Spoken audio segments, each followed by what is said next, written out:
So a little while ago, if you guys remember, I talked about a story idea I had called Randy Cunningham Daredevil, which was an AU in which Randy Cunningham became Daredevil. And in that, I talked about other Disney characters who became Marvel characters. And today I'm going to be talking about Mabel Pine's Spider-Girl. Now, this is an AU where Mabel becomes Spider-Girl, but her story is very different. Her story is a lot different from the story of Peter Parker. In this continuity, Mabel and Dipper and Mabel are the heirs to the Pines Corporation, which is pretty much the Oscorp of this universe. And in it, their great uncle Ford is the CEO of it. He's the head of it, and he is going to one day entrust this company to them. Their parents were killed in an act of espionage. They were basically, there was a flight and someone killed them. Essentially, someone had them killed, much like with the Parkers. And Ford took them in and raised them. Not Stanley, it was Ford. Stan is actually the head of the Daily Bugle, and I know what you're thinking. Well, why didn't you make Ford the head of the Daily Bugle? Because J.K. Simmons is Ford's voice actor. Because that's too obvious, and the character of Ford is way too not Jameson, where Stan is Jameson. So, they've got, the Pines have it really good. Both of their great uncles, one's the head of a corporation, the one's the owner of a media group. So yeah, they're kind of swimming in money. And while Dipper is very much into his studies, Mabel kind of likes to burn through her inheritance. Essentially, she likes to burn through money, just have a good time, laugh it up, just fun. She wants to have fun, much like a Tony Stark character. And Ford's like, you have so much potential in you. You're just as smart as your brother. You're just kind of throwing away your talents. And Dipper himself is very much like, he's like, what the hell is wrong with you? Every time the news comes up about us, half of our breakthroughs we make, the other half is about how you embarrass us half the time. So there's that. So you're probably wondering, now, how does she get her powers? Well, in this story, basically what happens is that a lab accident happens. A lab accident occurs, and it kills Ford, and the lab accident in question was trying to use use genetically altered spider venom for curing a form of cancer.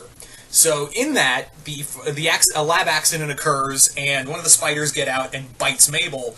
And while she and her brother take over the company, she has this moment of power and responsibility, and takes on the identity of Spider-Girl to kind of honor that. She gets all this power, and now she knows what to do with it. Meanwhile, her brother's like, yeah, whoever this Spider-Girl is, I'm gonna find out who they are, because her whole body is my property. In the sense that, she's basically a company asset as far as I'm concerned. So, at first, Mabel's like, hey, I'm gonna tell my brother that I'm Spider-Girl, it's gonna be great. Oh, he wants to experiment on whoever it is. Never mind. So, yeah. So, among the villains that kind of show up, we've got Robbie, who becomes this version's Electro. And actually, I was thinking that he becomes her first big enemy. Like, the first big villain she fights is Robbie, who becomes Electro. Then there was Gideon, who becomes Mysterio. You've also got Wendy, who in this continuity, she is not only Dipper's secretary, she's like his Victoria hand in a way, but she's also, like in this continuity, when her father died, her and her brothers were sent to their estranged mother, who lived in Russia, and not Russia, excuse me, it was South Africa. And she was Russian and went by the name Kravinoff. So yes, Wendy is Kraven the Huntress in here. So yeah, she's the Kraven the Hunter, or Kraven the Huntress in here. And her first fight with Spider-Girl doesn't go so well, so Dipper genetically alters her a little bit to give her, like, cat-like DNA. to give her a little edge, and a little nod to Ultimate Craven. Dipper himself, as you hasn't guessed already, he is the Green Goblin. He becomes the Green Goblin because his experiment that Ford kind of overlooked in favor of the Spider Project was his own Ford Spider Project was the Goblin Serum to be a new super soldier serum for the government, and he was trying to sell it to the government, but it proved to be unstable. Hence why the Spider Venom thing went ahead. So now there's no one really to stop him. So now he can use the Goblin formula. Does that? Yeah. Anyway, so in terms of other characters, you've got McGucket, who becomes Dr. Octopus. Who's also after Dipper because his experiment was also taken away from him, and kind of like Spectacular Spider-Man Vulture in a way, where in that he's like, there was an experiment that he was running for Dipper.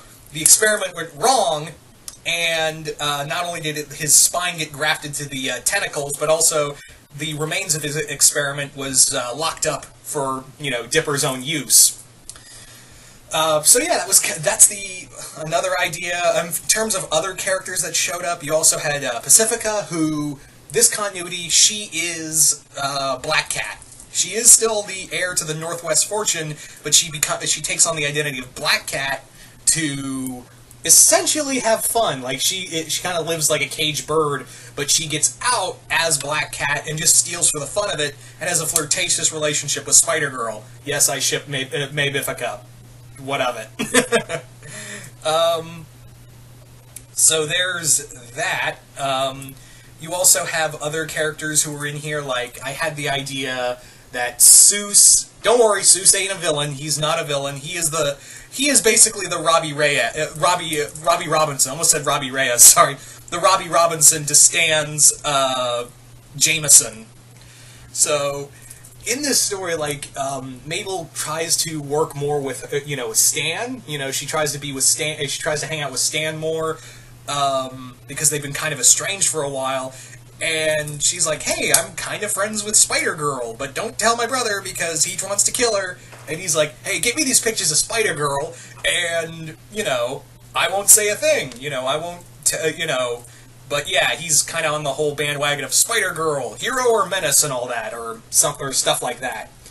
There's also Thompson, who becomes... Some of Wendy's friends, if you guys remember, like Lee, Nate, Thompson, and Tambry, they all become different Spider-Man villain. Like, Lee becomes the Scorpion, Thompson becomes the Rhino, Nate becomes, if I remember... I'm trying to remember, like, Nate becomes... Who did I have as... Who was Nate? Who did I have as Nate?